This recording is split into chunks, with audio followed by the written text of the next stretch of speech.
হ্যাঁ রে, এ জান্নাতের মা আর ফোন দিবার সমীফা নয়, এ 500 টাকা এখন কোয়ান দিয়ে পড়ে গেছে। মাইয়া কইছে মাইয়া লাই সিপ নিবে লাগে, আব্বু আমার সিপ লই আইও।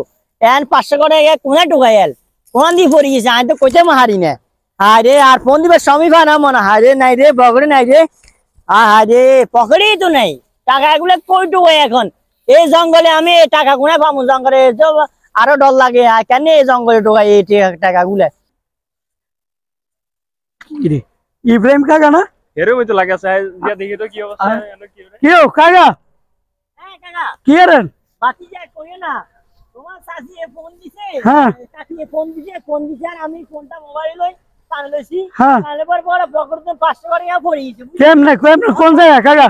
হ্যাঁ এই জায়গায় পড়ছে, কোন জায়গায় পড়ছে টুকাই ভাই। এখন মাইয়া বলছে আব্বু আব্বু আবে সময় মানে সিপানিও আর আমার লা কিছু সামনে আনিও।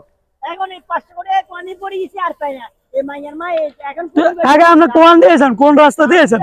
রাস্তা দিয়ে আইছি। আর কোন রাস্তা আপনি কই তেরবেন নি? ওইটা আমি হারি না, কোরআন দিয়ে বলছি। আরে ভাই ভাতিজা, আচ্ছা তাহলে আমরা খুঁজে দেখি। আমরা খুঁজে দেখে না কেন ভাই, রান্না করে চা নাস্তা খাওয়াবো বুঝলি। আচ্ছা চা নাস্তা লাগবে না দে, কাকা মানুষ, কাকা জান কইছে দে টোকাই দে। মামা হ্যাঁ এটা কি দেখা পাইছি? পাইছ? দেখেন কি পাইছ? এটা কি দেবো? রাসেল ভাইবার, রাসেল ভাইবার, ও মা গো, বাবা গো, রাসেল ভাইবার, রাসেল ভাইবার, আরে